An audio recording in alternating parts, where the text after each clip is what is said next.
안녕하십니까. 네, 반갑습니다. 자, 전주에 이제 개발법 일부 했고요. 그 다음에 오늘 마무리 짓도록 하겠습니다. 남아있는 게 이제 두 개거든요. 실시계하고, 수용, 한지, 이렇게 두 개 남아있습니다. 자, 우리가 이제 실시계획 파트를 볼 건데, 실시계획은 사업을 하는 계획입니다. 그죠? 그래서 개발 사업을 진행 중이니까 어디를 했고, 또 어디를 해야 되는지 한번 짚어보고 갑시다. 개발 사업은 신도시를 만드는 사업인데 크게 보면 무슨 사업의 일종이냐면 도시군 계획 사업입니다. 도시군 무슨 사업요? 계획 사업. 그러니까 계획을 만들어줘야 되겠죠. 그래서 개발 사업을 할 때 만드는 계획이 잘 아시는 개발 계획을 만듭니다. 개발 계획을 통해서 도시개발 사업 전체에 대한 방향 설정을 합니다.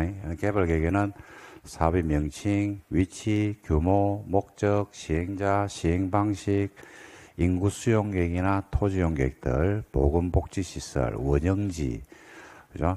그래서 개발 계획 안에는요, 도시개발사과 관련된 전반적 내용이 싹 다 포섭이 된다. 그래서 이제 개발 계획을 신도시의 헌법적 역할을 담당한다. 그래서 동의를 받습니다. 환지에서 면적 3분의 1와 소재 총수 2분의 1. 그리고 이제 개발 계획은 도시개발구역 지정되기 전에 수립하는 게 원칙인데 예외적으로 지정을 먼저 하고 나중에 계획을 수립하는 예외적인 경우가 있을 수도 있죠. 그죠? 공모하든지 투기 우려가 높다든지 하면 이제 거꾸로 가는 경우도 있습니다. 그 개발 계획을 통해서 방향을 잡아주거든요. 그러고 나면 이제 누가 사업을 할지 사업 시행자가 정해집니다. 구역 지정을 먼저 해야 되겠죠. 도시개발 구역을 만다 지정을 합니다. 자, 지정을 누가 합니까? 옆으로. 그쵸.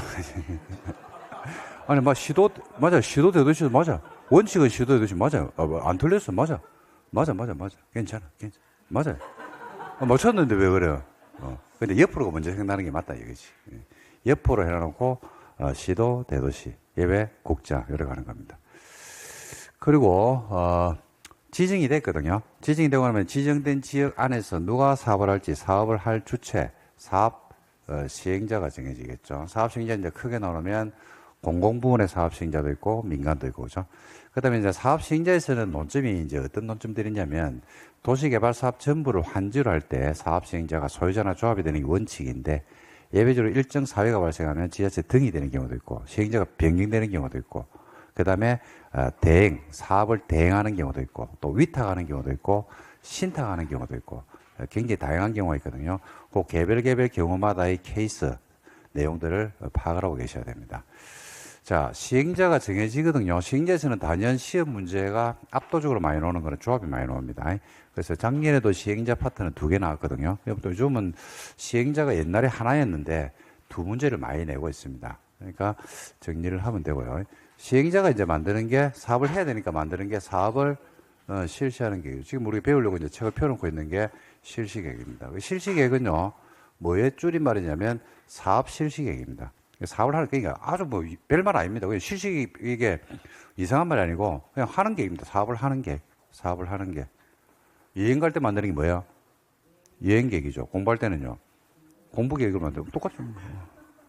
실시하는 계획이에요. 개발 사업을, 신도시를 만드는 개발 사업을 실시하는 계획. 여기에서 사업 시행 방식과 방향을 잡아주거든요. 그럼 거기에 맞는 세부적 계획을 만들어요. 실시하는 계획이니까 당연히 내용이 추상적이지 않고 구체화되어 있겠죠. 그죠? 그러니까 이게 이제 시설 사업에 가도 실시계획이 나오잖아요. 그죠? 이게 정비법에 가면 내용이 바뀌어요. 글자가 바뀌어요. 내용이 바뀌는 게 내용은 똑같은데 글자가 바뀌죠. 정비법에 가면 글자가 뭐로 바뀌냐면 사업 시행계획, 사업 시행계획. 그게 제가 사업이라는 말을 붙이는 이유가 정비사업의 사업시행계획하고 개발법이나 우리가 도로 만드는 시설 사업에 있는 실시계획하고 헷갈리지 말아야 됩니다. 같은 말이거든요. 같은 말인데 이제 표현을 약간 다르게 하죠. 공법이 짜증나는 이유가 같은 말인데 약간 표현을 다르게 하는 경우들 많아요. 사용검사, 사용승인, 준공인가, 준공검사 다 같은 말이거든. 다 같은 말인데 이제 그게 법별로 좀 다르게 쓰이다 보니까 그죠? 짜증나죠, 그죠? 근데 그런 말들을 예서 사용 승인 써야 되는데 사용 검사를 써가지고 틀리겠다든지 그런 경우는 없습니다. 그러니까 의미가 같다. 뭐 그런 말이구나. 사업을 하는 계획이구나. 이렇게 생각하면 돼요. 당연히 사업을 하는 계획이니까 누가 만드는 게 맞아요? 그죠? 사업을 하는 사람이 만들어야겠죠. 사업 시행자가 만들겠죠. 사업 시행자, 그죠? 그 사업 시행자가 만들어가, 그러니까 실시계획은 시행자가 막 사업을 이렇게 해야지라고 만드는 계획이니까, 그거 누구 생각이야? 시행자 지 생각이잖아. 시행자 지 생각이잖아. 그럼 그 지가 만드는 실시계획대로 사업을 하면 돼, 안 돼? 안 되죠. 검증을 받아야지. 그래서 뭐 받다? 인가를 받습니다. 인가 됐죠? 인가 되면 이제 그 사실을 만다? 고시하는 겁니다. 됐죠? 그러니까 실시계획을 만들어 왔는데 인가 내주려고 도장 찍으려고 보니까 뭐 잘못된 것 같아. 그럼 인가 내줄까 안 내줄까요? 안 내줍니다. 수정해야 됩니다. 그거는. 그죠? 자, 인가 됐지? 그럼 뭐 한다? 실시하겠지. 그럼 인가 됐으니까 실시계획이 인가 됐으니까 사업을 만다? 실시하겠죠. 정비사업에 가면 사업 시행 계획이 만들어졌죠. 그럼 사업 시행 계획이 인가되잖아요. 그죠? 그럼 뭐 아까 사업을 시행하는 겁니다. 시행. 시행 계획이니까 시행하고 실시 계획이니까 실시하고. 그죠? 그렇게 보시면 돼요. 사업을 하니까 방식이 이제 두 가지가 있거든요. 무슨 방식이 있고 수용이 있고 그다음 뭐가 있더라? 환지가 있죠. 환지는 환지 계획을 만들어 가지고 환지 계획대로 뭘 하면 된다? 환지 처분하면 됩니다. 그러면 절차는 종결하고 개발법은 이거를 끝입니다. 그 지금 배우려고 하는 게 이제 여기에 있는 거 아니겠습니까? 실시계획. 자, 논점이 5개 정도 논점인데 간단합니다. 시험은 꾸준하게 출제가 되고 있는 파트거든요. 자, 첫 번째. 실시계획에는요, 지구 단위 계획을 포함해야 됩니다. 뭘 포함해라고요? 지구 단위 계획이 포함돼야 돼요. 지구 단위 계획구역 지정이 언제 되냐면요, 요때 지정이 돼요. 도시개발구역이 지정되면 도시지역과 지구 단위 계획구역으로 뭐 된 것으로 본다? 지정이 된 것으로 보죠. 지구 단위 계획구로 지정됐다는 말이 무슨 말이에요? 지구 단위 계획구로 지정됐다는 말이 무슨 말이에요? 응? 야, 이걸 뭐 수백 번을 해도 이게 할 때마다 헷갈리나 보네. 지구 단위 지정됐다는 말이 뭐 어디를 이쁘게 만들지를 정하는 거지 뭐. 그죠? 그러니까 도시개발구역이 지정되는 순간에 여기를 이쁘게 만들자. 신도시로 지정된 곳을 이쁘게 만들자라고 지구 단위 지정됐잖아. 지정됐다고 해서 이쁘지 안 이쁘죠? 안 이쁘지죠? 이쁘지는 방법이 나와야 돼, 안 나와야 돼? 거기 여기서 나온다 이 말이야. 여기가 나온단 말이야. 그 지정이 이때 되니까 나중에 계획이 만들어지는 거죠. 그래서 실시계획에는 실시는 추상적 계획이고 추상적이지 않고 구체화된 계획이죠. 그러니까 지구 단위 여기에 들어오는 겁니다. 그러니까 예를 들어 시험 문제 옛날에 나온 거 있거든요. 다음 중 개발 계획의 내용에 포함되지 않는 것은 1번 도시개발구역의 명칭, 위치, 규모, 2번 원형지, 3번 기반시설, 4번 지구 단위 계획, 5번 다른 거 이런 거죠. 답은 지구 단위 계획이죠. 이라고 지금 맞추는데요. 요 반수가 그대로 틀립니다. 여기 말고 여기는 다 맞추는데 제 수업 듣는 사람은 다 맞춰요. 다른 사람 다 틀립니다. 아니 지구 단위의 구체적 계획이거든. 그러니까 여기 들어오면 안 돼. 논리적으로 몰라도 못 외워도 지구 단위 계획은 추상적 계획이고 무슨 계획이다? 구체화되는 계획이죠. 지구 단위 계획이 만들어지고 지구 단위 계획구이 지정된다는 논리가 거꾸로 가면 안 돼. 지구 단위 계획구이 그러니까 이게 이제 지구 단위 계획을 지정한다는 말이 시험에 나오지는 않거든요. 지구 단위 계획구이 지정한다는 말이 무슨 말인데 이게 시험에 안 나옵니다. 그걸 누가 내겠습니까? 근데 자꾸 수백 번을 이야기하잖아. 지정됐다는 것은 어디를 이쁘게 만들지를 정했다. 그래서 뭐가 들어야 된다? 어떻게 이쁘게 만들지가 들어와야 된다. 그러니까 지정됐다는 말의 의미를 알면요, 여러 군데가 해석이 되거든요. 예를 들자면 우리 이제 국토계획법의 개발행위 허가에 보면 이런 게 있거든요. 개발행위 허가 제한에 보면 지구 단위 계획구역으로 지정이 된 곳은 개발행위 허가를 제한할 수가 있는데 원칙 3년인데 거기는 몇 년을 연장해 준다? 2년을 연장해 주거든요. 왜? 이러니까 지구 단위 계획으로 지정만 돼 있기 때문에 뭘 만들어 줘야 돼? 계획을 만들어 줘야 되거든. 근데 계획 수립이 아직 안 됐잖아. 그러니까 기간을 만다 연장해 주는 거예요. 그런 것들이 이제 의미 해석이 되기 시작하거든. 그럼 암기량을 확 줄이면서 문장을 갖다 굉장히 부드럽게 가져갈 수 있는 겁니다. 그리고 이제 그런 것들을 문제를 낼 때는 그 전체에서 내는 게 아니고 핀셋으로 탁 꼬집어내서 문제를 탁 지문으로 동그라미 3 이래 달아가지고 던져버리기 때문에 이제 거기에서 나온 줄을 모르면 이제 그다음부터 괴로워지기 시작합니다. 그래서 지구 단위 계획이 어디에 포함되는 거냐면 어디에 포함된다? 실시계획에 포함됩니다. 그러고 이제 인가를 하거든요. 인가를 누가 할까요? 그렇지. 지정권자가 하는 겁니다. 지정권자가. 근데 만약에 사업 시행자가 지정권자죠.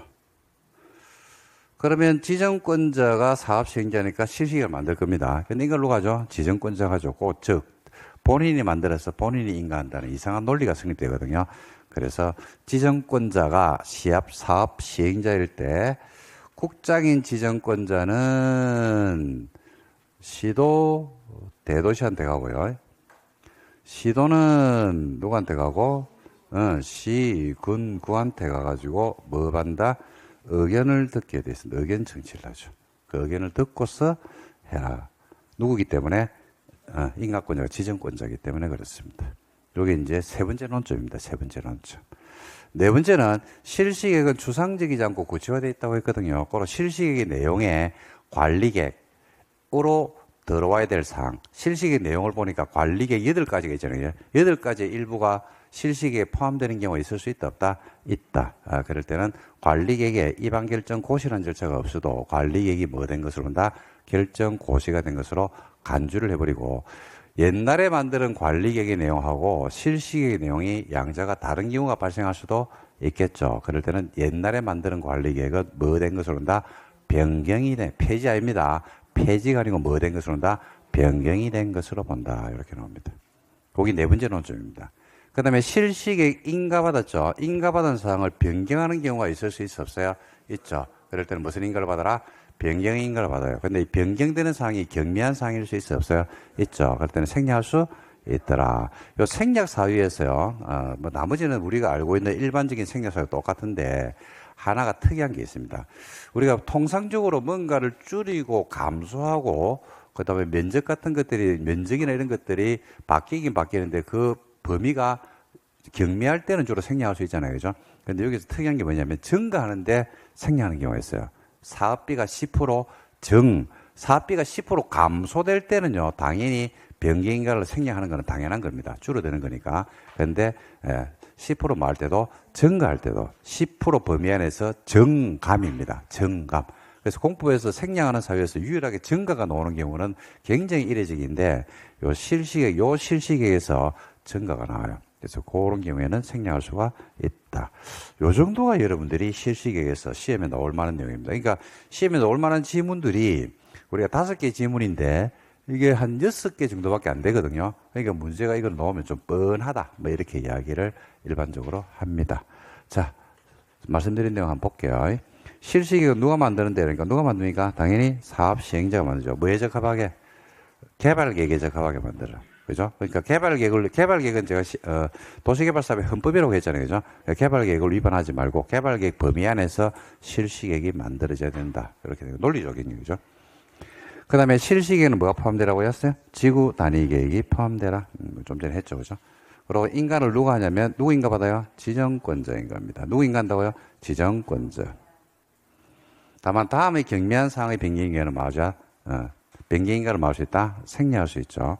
첫 번째, 사업 지역의 변동이 없는 범위 안에서 차고 누락에 따른 면적의 정정. 뭐 공부에서 우리 변경 사항에서 생략하는 게 차고 누락은 전부 다 경미한 거로 봤죠. 그죠?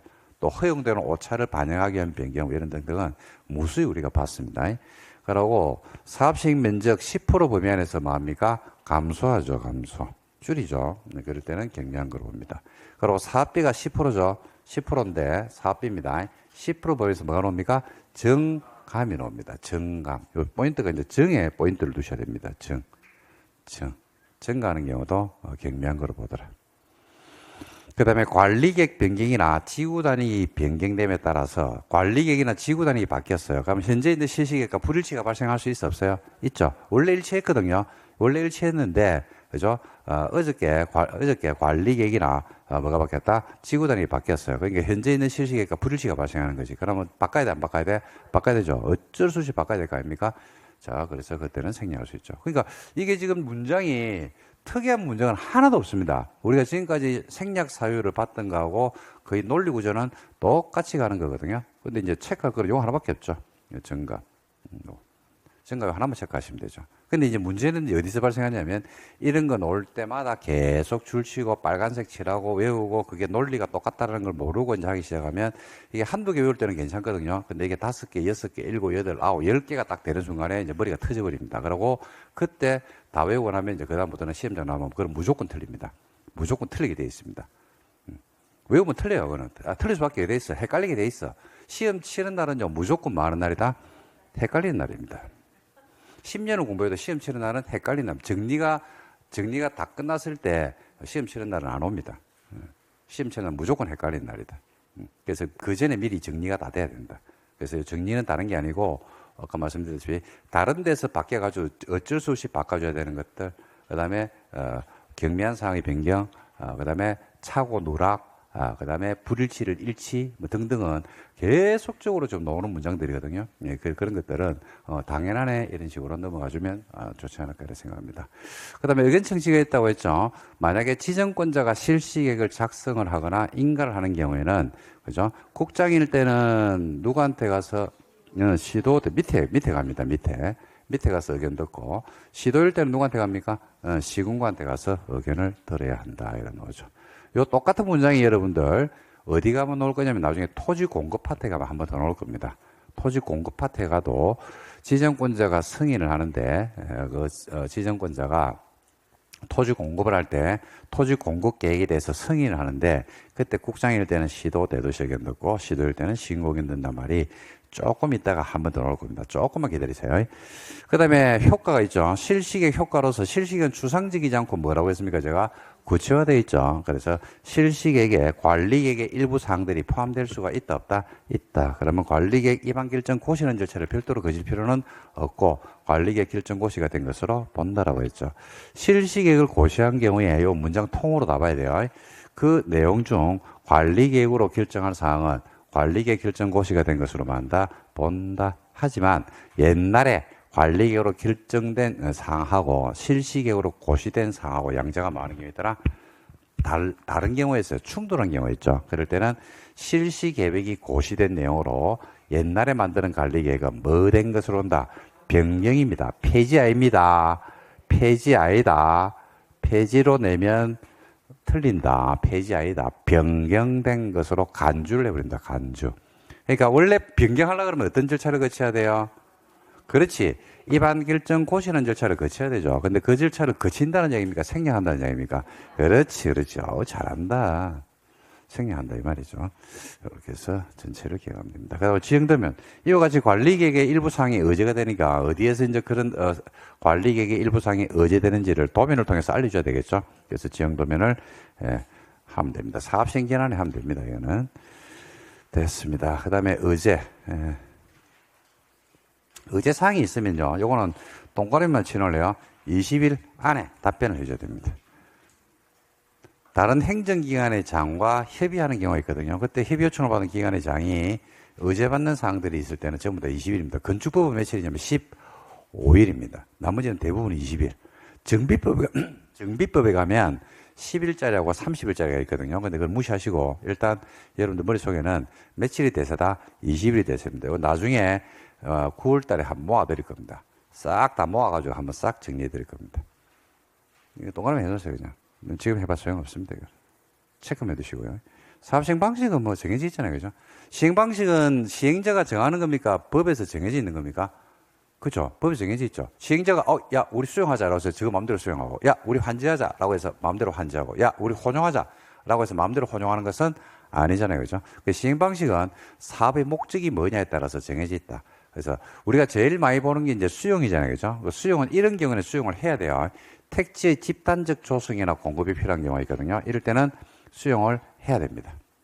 그래서 우리 주변의 신도시들이 대부분의 수용을 하는 이유는 택지의 집단적 조성이나 공급이 필요하기 때문에 수용을 합니다.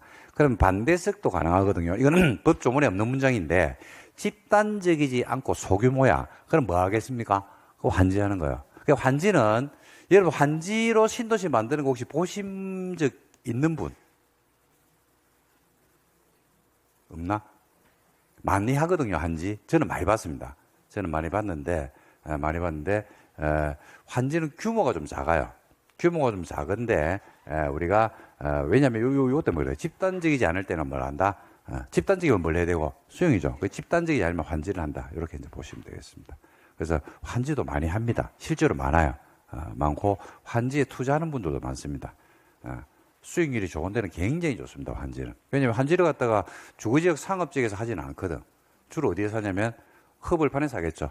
임야 이런 걸 싹 밀어가지고 환지를 하거든요. 그러니까 평당 3만 원짜리가 갑자기 얼마로 바뀐다? 300만 원으로 바뀝니다. 100배 올라버리죠. 그래서 환지가 상당히 잘만 하면 상당히 수익률이 높죠, 이거. 상당히 괜찮습니다. 환지. 갑자기 눈빛이 달라지기 시작하는데 합격부터 해라. 합격부터. 합격부터. 합격부터 해라. 합격부터. 자, 그다음에 자, 환지는 이런 경우입니다. 첫 번째 효용정진이죠. 효용정진. 그러니까 환지가 되기 전에는 어떻다는 얘기입니까? 효용이 떨어져 있다는 이야기죠. 그러니까 이제 그걸 환지를 통해서 효용을 정지시키겠다. 그리고 공공시설 정비. 그다음에 지가가 인근 다른 지역보다 높아. 지가가 높으니까 수용하기 힘들겠죠, 그죠? 그럴 때는 환지를 합니다. 환지 목적은 몇 개? 3개. 효용정진, 공공시설의 정비, 가격이 높을 때. 그다음에 수용은 집단적으로 택지의 집단적 조성이나 공급이 필요할 때는 뭘 한다? 수용을 합니다. 혼용은요, 혼용은 그냥 고유영역이 아닙니다. 이건 그냥 섞여 있는 게 혼용이라고 보시면 되는데 이겁니다. 도시개발구역으로 지정이 됐거든요. 빨간색이. 근데 여기는 택지의 집단적 조성이나 공급이 필요해서 하는데, 와, 여기가요, 가격이 너무 높아요. 그럼 여기는 뭘 해야 돼요? 이거 수용하겠죠. 여기가 지금 가격이 너무 높아. 그럼 이거 뭐 해야 돼? 그래. 그러면 하나의 도시개발구역, 신도시 안에 사업 방식이 몇 개 나오네? 2개 나오죠. 그러면 그게 혼용입니다. 별게 아닙니다. 근데 이 혼용을 분할해서 하는 경우도 있고요. 분할하지 않고 하는 경우도 있고. 분할은 나눠서 하는 거죠.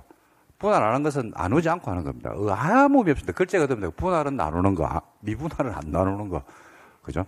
그 다음에 이제 사업 시행지구를 분할해서 만약에 하게 되면 각 지구에서 부담하는 기반시설의 비용이 있거든요. 이 비용을 여기에서 부담하는 기반시설의 비용하고 여기에서 부담하는 비용이 다를 수가 있겠죠. 근데 이런 것들이 미리 명확하게 반영을 안 해주면 나중에 싸울 수 있어 없어요? 있죠. 그래서 이제 각 지구에서 부담하는 기반시설의 비용을 명확히 구분해서 실시계획에 미리 뭐라 반영을 해라. 반영을 하는 것은 뭐 다른 게 아니고 나중에 분쟁의 소지를 미리 차단해줘라. 뭐 이런 말로 보면 됩니다. 그래서 혼용은 크게 신경 쓸 필요는 없다. 혼용은 그냥 섞여 있는 거다. 이렇게 생각하시면 됩니다. 섞여 있는데 그걸 구분을 갖다 명확하게 하면 뭐라 그러고 분할 혼용.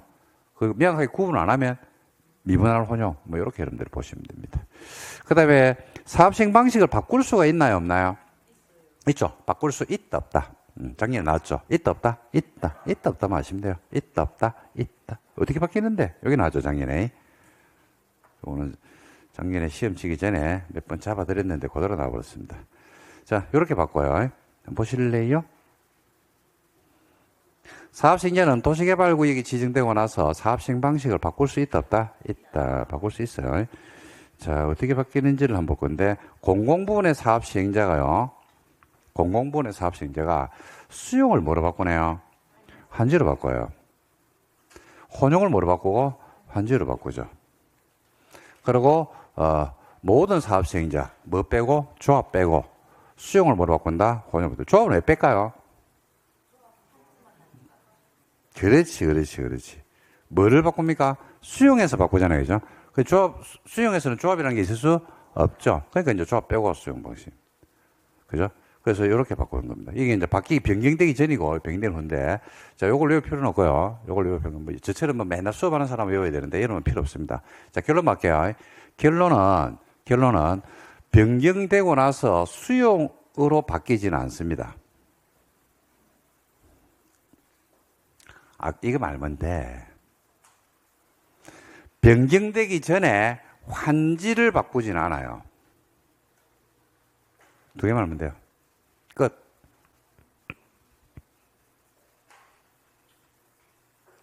저거 레모 해놓으시면 됩니다, 여러분. 변경되고 나서 뭐로 바뀌진 않는다? 수용으로 바뀌진 않아요. 뭐를 바꾸진 않는다. 환지를 다른 방식으로, 환지를 뭐 혼용으로 바꾸든지 수용으로 바꾸진 않습니다. 그것만 여러분들 아시면 됩니다. 여기 작년에 그대로 나왔습니다. 됐죠? 다 했습니다. 뭐 없어. 그 다음에 이제 수용으로 들어갈게요. 자, 수용은 우리가 이제 공법에서는 4번 나오거든요. 4번. 4번이라는 것은 이제 도로 만드는 시설 사업할 때 수용이 있고요. 땅의 토지 인접지, 공시법 준용, 공시법 특례, 이렇게 배운 적이 있을 겁니다. 그 다음에 이제 도시개발 사업 하면서도 수용이 나오고요. 그 다음에 어디 가면 또 수용이 나오냐면 정비법 가면 수용이 나옵니다. 정비법. 정비보험은 뭐 할 때 수용이 나오냐면요, 여러분들, 주환경 개선 사업에 보면요, 수용 후 주택 공급 방법이라고 하는 사업 시행 방식이 있어요. 그 다음에, 분양 단계에 들어가면 손실보상 협상을 하는데 손실보상 협상이 안 되는 경우가 있거든요. 그때 재개발은 뭐 해버린다? 수용해버립니다. 그리고 재건축은 매도 청구 소송을 제기하고 말거든요. 그때 수용이라는 말이 나와요. 그리고 원리가 이제 똑같습니다. 그 다음에 어디 가면 또 수용이 나오냐면, 주택법에 가면 공공택지 만들 때 수용합니다. 국민주택을 짓기 위해서요, 공공사업주체가 토지를 수용을 하거든요. 그럼 그 토지가 공공택지가 됩니다. 그때 수용이 나옵니다. 수용이 몇 번 나오냐면 4번 나와요. 4번. 4번 나오는데 수용은 시험에서는 무조건 낸다고 보시면 되거든요. 하나 또는 2개를 내는데 수용에서 문제가 나오면 지금까지 수용의 90%는 도시개발법에서 시험 문제가 나옵니다. 왜냐하면 도시개발법에서 수용 방식이라는 고유 방식을 가지고 있거든요. 그러니까 야가 중심이 된다 이렇게 보시면 될 겁니다. 여러분 시설 사업하면서 도로 만드는 시설 사업하면서 수용 배운 거 기억나시나요? 네, 너무 고웁니다. 그 원리를 그대로 가져오는데 그거보다는 조금 더 여기는 디테일하게 나온다 이렇게 보시면 되겠습니다. 자, 바로 들어갈게요. 수용은 누가 하는 데라니까? 누가 합니까? 사업 시행자가죠. 근데 누구 빼고? 조합 빼고죠. 조합은 뭐 할 때만 사업 시행자입니까? 환지죠. 작년에 그게 나왔죠. 환지만 사업 시행자죠. 조합은 수용에서는 사업 시행자가 될 수 없습니다. 자, 수용할 때 민간이 수용할 때 동의요건 있죠, 그죠?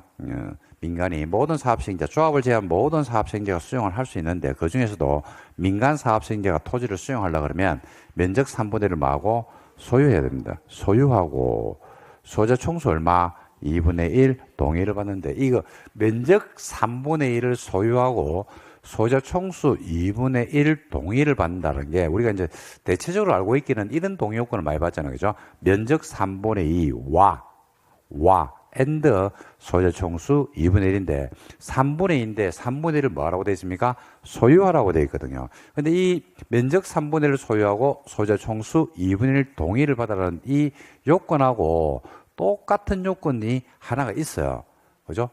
이 말을 쓰는 게 면적 3분의 1을 소유하고 소유자 총수 2분의 1 동의를 받아라. 이 어디에 나오죠? 기억나시는 분? 그래, 내가 가만히 있을게. 가만히 있어라니까. 가만히 있을게. 꼼짝도 안 하고 내가 가만히 있을게. 얼음, 이래가 내가 가만히 있을게. 그렇지. 뒤에서 말씀하셨어요. 시설사업, 도로 만드는 시설사업에서 민간이 도시공계획 시설사업에서는요, 입안권자, 행정청이 사업 시행자 되는 게 원칙인데 비행정청은 지정받아서 사업을 할 수가 있죠. 그런데 그 비행정청 중에서 민간이 시설사업 시행자가 되려고 하면 면적 3분의 1을 소유하고 소유 총수 얼마? 2분의 1 동의를 받습니다. 잘하시네. 야, 그걸 생각하고 와, 저보다 낫습니다. 잘하시네요. 그게 기억이 나네. 이야. 자, 그래서 동의는 똑같습니다. 개발 사업에서 민간이 수용할 때 동의요건. 그 다음에 산정 기준이라면 도시개발구역 지정고시를 기준으로 산정합니다. 동의요건 산정 기준일. 그 다음에 기준일 이후에 취득한 토지, 기준일을 도시개발구역 지정고시가 된 날 기준으로 해서 면적 3분의 1을 가지고 있는지 소유자 총수 2분의 1 동의를 받았는지를 판단을 하는데 기준일 이후에 즉 도시개발구역 지정고시 이후에 동의요건에 필요한 토지를 취득하는 경우가 있거든요. 그럴 때는 필요한 소유자 총수에는 포함하고 취득을 했기 때문에 뭐한 것으로 간주해 빈다? 동의한 것으로 본다. 참고하시면 되겠습니다. 그리고 무슨 법 중요합니까? 공시법이죠. 몇 프로 중요해요? 그렇죠? 98%. 공법에서 여러분들 공시법 준용하는 건 전부 다 98%죠. 특례가 있겠죠? 특례. 시설사업부터 할게요. 도로 만드는 시설사업에서는 언제를 사업 인정고시가 있는 것으로 봤습니까? 그렇지. 실시계획에 대한 인가고시가 있으면. 근데 개발법에서는 언제를 보냐면요. 사업 인정고시의 특례에서 사업 인정을 국장한테 받는데 언제 받은 것으로 보냐면 토지 세부 목록을 고셔야 돼요. 세목고시입니다. 개발계획에서 토지 세부 목록. 세부 목록이라는 것은요, 세자가 자세할 세자거든요. 자세한 항목입니다. 수용의 객체, 토지, 건물, 물건 권리가 누구 건지, 어디에 있는지, 어떤 상태에 있는지 등등 갖다가 자세한 항목을 고시를 해주거든요. 이때 수용의 권리가 생긴다. 즉, 사업 인정을 받은 것으로 본다. 이렇게 이제 보시면 돼요. 그 다음에 재결 기간은 여러분들 시설 사업하고 똑같네요. 언제까지 하면 됩니까? 사업 시행 기간 안에 하면 되죠. 이거 똑같네요. 이거는. 그죠? 그래서 이걸 다르게 내죠. 그죠? 이거 사업 시행 기간 안에 재결 신청을 하면 된다는 표현을 약간 바꿔가지고 사업 시행 기간이 지나면 재결 신청을 할 수가 없다. 이렇게 이제 출제를 하기도 하잖아요. 그죠? 그래서 그거는 참고하시면 되겠습니다. 사업 시행 기간 안에 재결 신청하는데, 즉, 다른 말로 하면 사업 시행 기간이 지나면 재결 신청할 수가 없다. 여기 이제 특례 두 가지죠. 그죠? 그 다음에 토지상환 채권 나왔습니다. 토지상환 채권. 작년에 나왔죠, 이거는. 작년에 토지상환 채권 나왔습니다.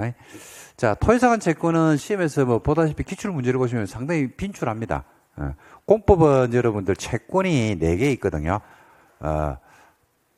국토계획법에 매수청구권에서 매수 의무자가 지자체의 소유자가 원할 때 그때 발행하는 도시군계획시설채권, 그 다음에 여기에 있는 토지상환 채권, 그 다음에 이제 세 번째가 도시개발법, 오늘 배울 겁니다. 좀 이따 배울 건데, 도시개발채권.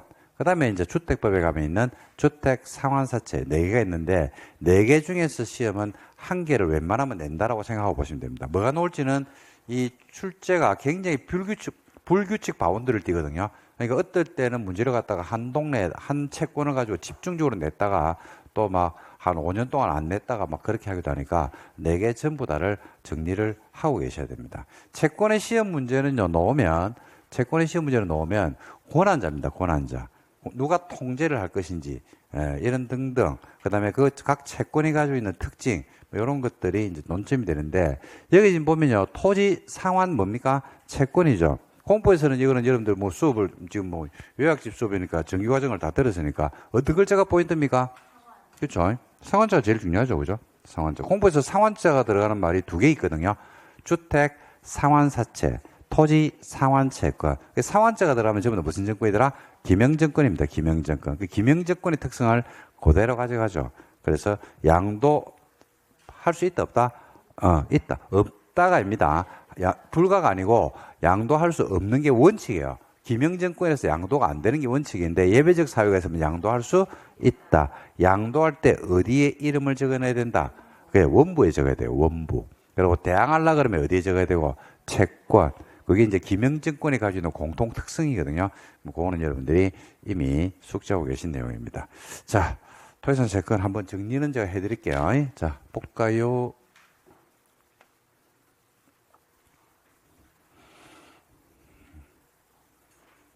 토지로 상환하는 채권이죠. 그죠? 지금 우리가 배우고 있는 게 뭐를 배우고 있냐면요. 수용을 배우고 있잖아요. 그죠? 그래서 사업 시행자가 여러분이 가지고 있는 저 푸른 초원,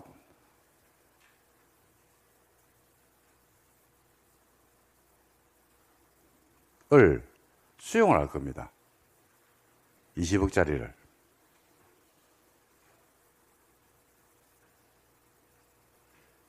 그러면 사업 시행자는 여러분들에게 뭘 주는 게 원칙이냐면 20억짜리 토지를 수용했으니까 20억 원어치 계좌로 쏴줘야 되겠죠. 그죠? 사전 현금 보상을 해주는 게 원칙이에요. 근데 20억을 줬어요. 그럼 문제될 게 없죠. 20억을 줬다 못 줬다? 못 줬죠. 못 줬죠. 그죠? 그때 발행하는 게 뭐더라? 토지 상환 채권입니다. 그래서 원칙적으로는 뭘 줘야 되냐면 현금을 줘야 됩니다. 근데 현금을 줄 형편이 안 되니까 발행하는 게 뭐더라? 토지 상환 채권이죠. 근데 글자를 보면 토지 상환 채권은 본질이 바로 나와요. 그러니까 20억짜리 토지를 수용했잖아요. 그죠? 그러고 나서 채권을 주는 겁니다. 채권을 주는데 만기에 뭐로 상환하겠다? 그렇죠. 토지 현물 상환입니다. 현물 상환. 토지로 상환하는 거죠. 원칙이 아니고 뭐야? 예외죠. 그러니까 예외이기 때문에 공법에서는 예외적으로 발행하는 채권은 전부 다 소유자가 뭐 할 때만 발행할 수 있다? 원해야 발행합니다. 여러분 같으면 20억짜리 토지 수용하고 나서 현금 안 주고 토지 상환 채권을 준다 그러면 여러분 어떻게 받겠습니까? 안 받겠습니까? 원해야 받는 거니까. 너는 싫다 이라고 돈 받겠습니까? 토지 상환 채권, 토지를 준다 그러면 토지 상환 채권을 준다 그러면 받겠습니까?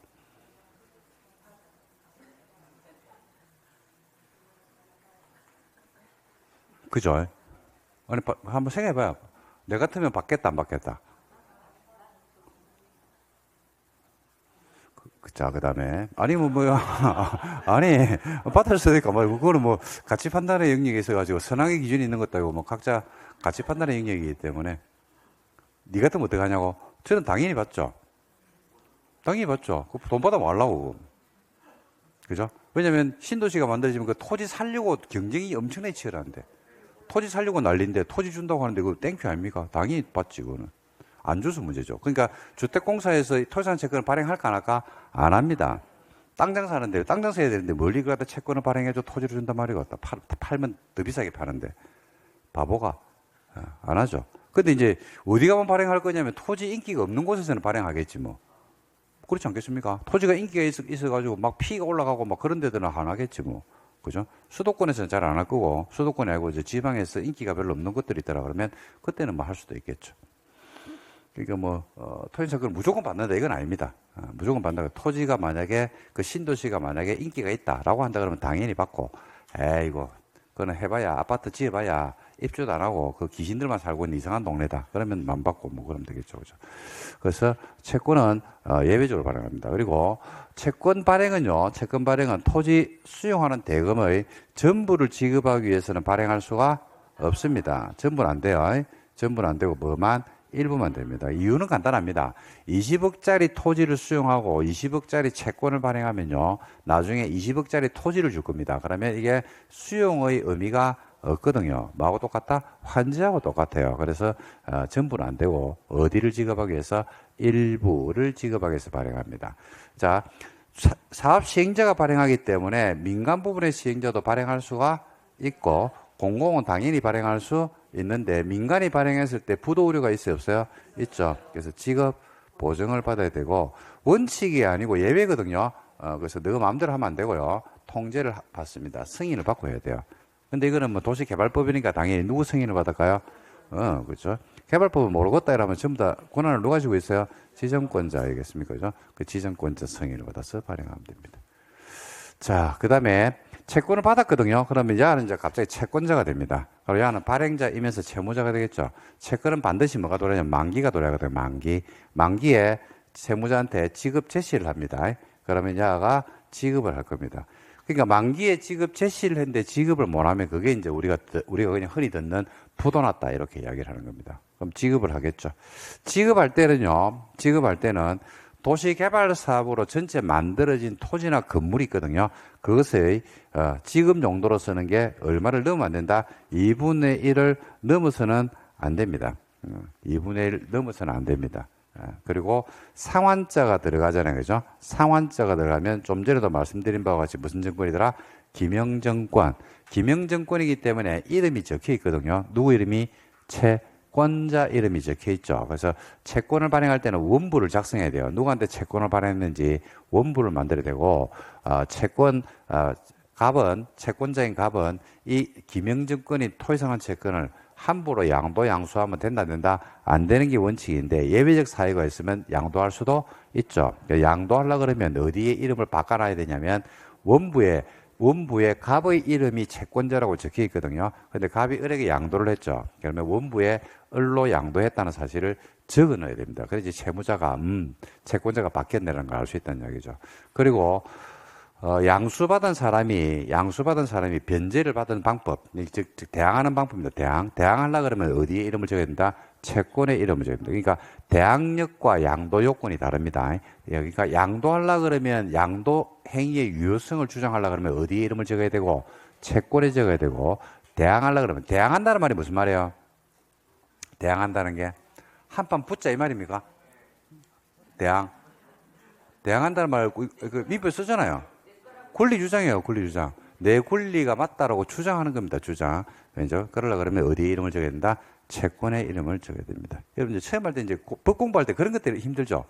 그죠? 선의, 악의, 대항, 뭐 이런 말들, 추정, 간주, 그죠? 법 전공자가 아닌 분들은 힘듭니다. 법 전공자들도 처음에 힘들었어요? 안 힘들었을까요? 법 전공자들도, 그죠? 손해배상, 손실보상, 기각, 각하, 좀 전에 아까 말씀드린 추정, 간주, 대항한다, 선의, 악의, 힘들었을까, 안 힘들었을까? 힘들었겠죠. 그러니까 그 과정을 누구든지 이제 법을 공부하는 사람 다 거쳐가는 겁니다. 예. 그런 말들이 어렵죠. 그죠? 그 말들 좀 헷갈립니다. 그래서 그런 말들 때문에 못 하겠다 이러면, 그런 말들이 어려워서 못 하겠다 이런 분들이 있어요. 상담하다 보면. 그럼 제가, 말 하긴 해야 되는데, 할 말이 없어. 그럼 어떻게 돼요? 그런 말들 때문에 어려워서 못 하겠다라면 제가 뭐라고 말씀을 드려야 될까요? 뭐, 하지 말이라면 안 되지. 손을 잡고, 꿈과 희망을 주면서, 그죠? 해야지. 그러니까 받아들여야 될 게 있고요. 받아들여야 될 게 있고, 뭘 하기 위해서는 받아들여야 되는 것들이 있습니다. 그리고 뭘 하기 위해서는 시간이 걸립니다. 어떤 거든지 시간이 걸립니다. 시간. 그 시간을 인내하는 거하고 인내하지 않는 거하고 이제 그 차이입니다. 누구는 결과물을 만들어내고 누구는 결과물을 못 만들어내거든요. 그러니까 결과물을 만들어내는 사람들은, 그죠? 그 인내 시간을 견디내더라고요. 마치 뭐 어떡하냐면 우리가 뭐, 그죠? 꽃이 피고 열매가 맺고 열매가 있고 그 다음에 과실을 수확하는 거하고 똑같죠. 시간이 필요하죠. 아무리 급하다고 뭐 사과나무 사과 열리나. 그죠? 꽃이 피고 그 다음에 자라고 그 다음에 자란 다음에 익고 그래야지 그때 따야지 맛있지. 푸사가 따봐야 맛도 없는데 묵지도 말고 버려야 됩니다. 그거. 뭐든지 시간이 필요합니다. 여러분들이 지금 이제 꽃은 폈어요. 꽃은 폈어. 그러고 지금 한참 이제 익고 있는 중입니다. 그죠? 다 익으면 좋은데 다 아닌 일부는 익고 일부는 설 익고 막 그러거든요. 그래서 그 과정을 여러분들이 받아들이시면 됩니다. 자, 채권 들어가겠습니다. 토지를 수용할 때 사전 현금 보상 대신에 토지 건물로 상환하는 채권으로서 소유자가 말 때, 원할 때, 포인트는 요 하나밖에 없네요. 토지 매수금이 전부는 안 되고 뭐고요? 일부. 취득권자 뭐 받아라? 승인. 민간이 발행할 때만 뭐 받는다? 보정을 받죠. 보정을 받습니다. 이런 것도 이제 시험에서 어떻게 내냐면요. 이렇게 내죠. 지방공사가 토지 상환 채권을 발행할 때는 지급 보정을 받아야 된다. 이런 식으로 내죠. 지방공사는 보정을 받아요? 안 받아요? 안 받죠. 이율도 시험에 잘 냅니다, 여러분. 이율은 누가 정한다? 발행자가 정한다. 발행자가 정합니다, 여러분. 체크해 두시기 바랍니다.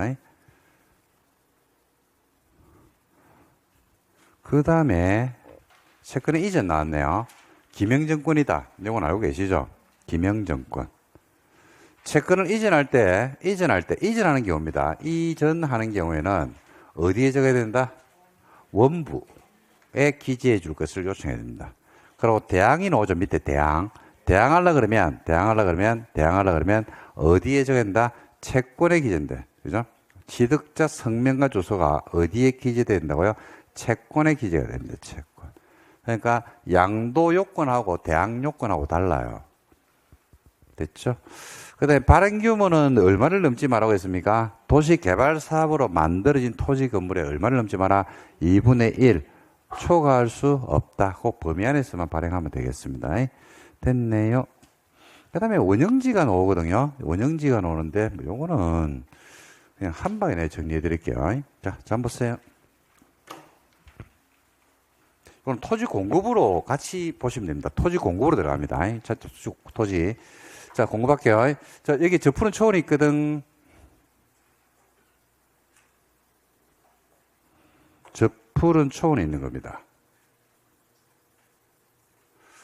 자, 그림 같은 집을 짓기 위한 택지를 만드는 거죠. 지금 우리 뭐 배우고 있죠? 그렇지. 수용 배우고 있잖아요. 그죠? 수용을 해가지고 요런 토지가 만들어져요. 평촌 신도시, 분당 신도시, 위례, 세종 이렇게 만들어지는 겁니다. 이렇게 이제 만들어지겠죠. 이렇게 이 답니다 이게. 자, 그러면 이 토지가 나왔잖아. 이거 어떻게 돼요? 토지가 이렇게 나왔잖아. 그럼 이 토지를 갖다가 이제 주택공사가 만들었다고 보통 주공이 많이 하니까 주택공사가 이런 토지를 만들었다고 합시다. 그럼 이거 어떻게 합니까 이거? 그렇죠. 팔아야지. 수용을 했으니까 돈을 어마무시하게 썼을 거 아니야. 그죠? 5천억 주고 수용한 겁니다. 그럼 팔아야 될까 이거? 여기다가 뭐 만들고 기반시설 만들고 그러니까 수용할 때 평당 100만 원 주고 수용한 겁니다. 그죠? 근데 뭐가 들어가냐면 기반시설의 비용, 그 다음에 토지 형질명 하면서 딱 팽팽하게 닦지, 안에 공동구 설치하지, 굉장히 많은 비용을 들어가가지고 5천억에 수용해가지고 나머지 공사비 5천억 해가지고 1조가 들어갔어요. 1조. 그러면 회수해야 돼, 안 해야 돼? 해야 될 거 아니야. 그럼 이제 팔아야 된다. 그러면 이렇게 이제 토지가 만들어지면 어디가 중심인지가 나와요. 왜냐하면 토지를 만들 때는 무턱대고 만드는 게 아니고 어디는 주거 용지로 쓰고 어디는 상업 용지로 쓰고 어디는 공공시설이 들어오고 어디는 병원이 들어오고 어디는 이마트가 들어오고 어디는 백화점이 들어오고 어디는 지하철역이 들어오고 어디는 학교가 들어오고 라는 것들이 이미 정해져 있다, 안 정해져 있다? 정해져 있죠. 어디에서? 어? 개발계획에서. 개발계획에서 다 정해놓는다니까요. 이미 정해져 버리죠. 다 정해져 버립니다. 그러니까 우리가 백화점 부지가 있다 그러면 백화점 부지가 이미 정해져요. 그죠? 그래, 백화점 부지를 누구한테 파냐면 아무한테나 파는 게 아니고 백화점을 지을 주체한테. 그래가지고 롯데 신세계 와라. 롯데 신세계 와라. 현대도 있네, 참. 와라. 할래? 이런 거죠. 그럼 걔들이 이제 사업성 검토를 합니다.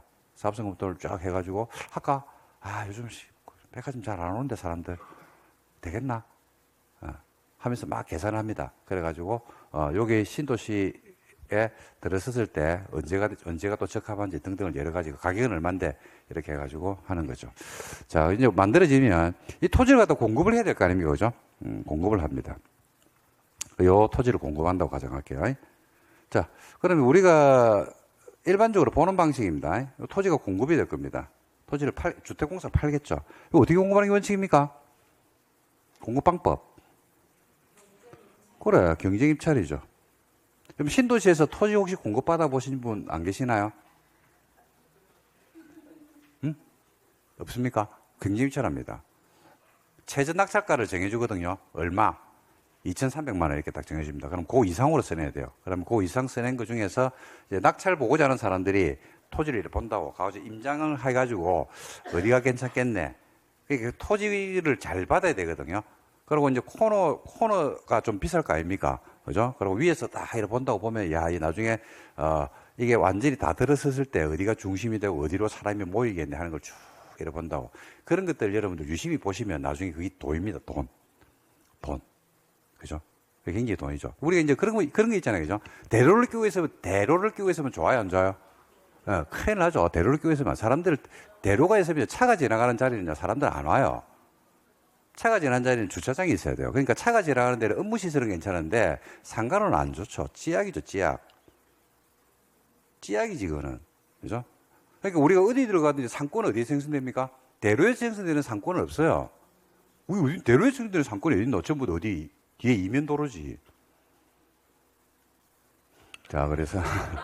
아니, 제가 지금 드리는 말씀은 뭐냐면, 어디에 갔을 때 그런 것들을 유심히 보시라 이 말입니다. 그냥 보지 말고 그게 하루아침에 되는 게 아닙니다. 그게 책에 있는 거 아니에요. 그건 가지고 자꾸 관심을 가지고 바라고요. 그럼 내공이 쌓인다고. 그러면 이제 그게 뭐로 연결되냐면 제 주위에 아는 분 하나가 그런 내공을 한 10년을 쌓더니만요. 그죠? 경매를 갖다가 기가 막히게 하더라고요. 경매를. 그 내공이 쌓이니까 자기는 보이는 거야. 요거는 사가지고 내가 이거 금싸라기로 만들 수 있어. 만들더라고. 다른 사람들 그걸 못 보는 거지. 근데 본인은 그걸 아는 거야. 그게 능력이거든요. 근데 그거는 이론적으로 설명 못 합니다. 이론적으로는 절대로 설명 못 합니다. 내공이, 어마무시한 내공이 쌓여야 돼요. 그거는 안에. 그래서, 자, 거짓말. 자, 봅시다. 자, 표정 눈빛이, 너무 몰입되는 눈빛이래가지고. 자, 수업합시다. 시험 쳐야 돼. 시험 쳐야 돼. 자, 지금 여러분들이 경제 입찰한다는 걸 알고 있는 건데, 이제 여러분들이 놓치는 경우가 있다. 경제 입찰합니다. 그죠? 이 원칙이죠, 원칙. 근데 이 안에 뭐도 있냐면 학교가 있을 수도 없어요? 있죠. 병원이 있을 수도 있죠. 근데 있어야 돼요? 있을 수 있어요? 있어야 되잖아요. 그죠? 있어야 되잖아요. 그죠? 그런 토지는 어떻게 할까요? 그죠? 그런 토지 어떻게 할까? 추첨? 수익이야기죠. 학교는 없으면 안 되잖아요. 그죠? 그런 것도 수익이야기입니다. 그래서 원칙은 경제 입찰인데 예외적으로 추첨하는 경우도 있고, 뭐도 있다? 수익이하는 경우도 있습니다. 그러니까 여러분들이 여기에서 지금 어떤 토지가 추첨이 됐고 어떤 토지가 수익이 했는지를 한번 떠올려보면 된다 이 말입니다. 그러니까 수익형은 뭐냐면 그 신도시 안에 반드시 있어야 될 토지들이 있거든요. 뭐 예를 들어서 경찰서 있어야 되나? 동사무소? 그래, 법원. 검찰청 뭐 있어야 되잖아요. 그죠? 그런 것들은 뭐 했다? 수의계약하겠죠. 추첨하는 경우도 있거든요. 추첨은 어떤 경우에 하는데라고 했을 때, 그죠? 4개입니다. 4개. 4개인데 어떤 경우에 추첨하는 데니까 첫 번째가 8, 0, 3, 0 이렇게 외우라고 했죠. 처음 하는 거 아니잖아. 8이 뭐야? 그렇죠. 85제곱미터 이하짜리 국민도 규모 이하네요. 주택건설용지. 0이 뭐야? 공공택지죠. 3이 뭐야? 330제곱미터 이하짜리 100평이죠. 단독주택용지. 그 다음에 0이 뭐야? 공장용지. 요 4개는 뭐한다? 추첨입니다. 추첨. 공장용지를 추첨하는 이유는 추첨은요, 가격을 정해놓고 뽑기하는 거잖아요. 그죠? 근데 공장용지 가격이 올라가면, 경쟁입찰로 가격이 올라가면 안 되죠. 왜냐면 공장용지 가격이 올라가면 어떻게 돼요? 경쟁입찰해가지고 가격이 공장용지 가격이 올라갔어. 그러면 이게 개론에서 배우는 거 아닙니까? 지대 상승, 지가 상승은 그죠? 물건 가격이 상승으로 올라가잖아요. 그죠? 그러니까 국내 공장을 설치한다, 안 한다? 안 하죠. 어디로 갚입니까? 외국으로 나갑니다. 외국에 나가면 뭐 100년 동안 무상으로 주고 막 그러는데 뭐. 무상으로 줍니다. 100년 동안 무상으로 막 쓰라고 주죠. 사람만 고용해도 뭐 이렇게 하잖아요. 그죠? 그래서 나갑니다. 그러니까, 이런 것들은, 뭐로 준다? 추첨을. 우리나라도 좀 그렇게 해야 됩니다. 예를 들어서 뭐 지금 지방 소멸되는 곳들 많잖아요. 그죠? 지방 소멸되는 곳들 그런 데 가가지고, 수도권에 있는, 그죠? 대기업들이 있으면 지방으로 내려가면, 그죠? 땅 너 다 가져가피라. 됩니다. 그리고 지방 경제를 살리는 방법 이런 것들 있잖아요. 자, 이렇게 해서 4가지가 있다. 그 다음에 이제 가격이 있을 겁니다. 이 가격은 뭐 일반적으로 알고 있죠. 토지를 공급할 때, 여기 이제 아까 제가 평당 2,500만 원 이랬다라고 하면 그 기준가를 잡아야 그냥 막연하게 2,500원 될 수가 없잖아요. 그죠? 예, 뭐 한다? 감정합니다. 감정 평가해가지고 정하게 돼 있다. 근데 때로는 어떤 토지는 감정가 이하로 줄 수도 있겠죠. 어떤 토지는 감정가 이하로 줄까요? 그렇죠. 공적용지는 감정가 이하로 줘야 되겠죠. 그죠? 그리고 반드시 또 감정가 이하로 줘야 되는 경우도 있어요. 그죠? 그게 재작년에 신설된 게 하나 있는데, 그게 바로 뭐냐면, 공공사업 주체가 임대주택 용지로 쓰는 경우가 있거든요. 그런 토지는 감정가 이하로 줄 수 있다가 아니고, 줘야 된다. 이렇게 이제 의미를 잡으시면 되겠습니다. 그렇게 이제 이렇게 공급되는데요. 요 중에서 일부 토지는 이렇게 공급을 하는 경우도 있습니다. 이렇게. 어떤 상태에서 이러니까, 저 푸른 초원 상태에서 그대로 주는 경우가 있어요.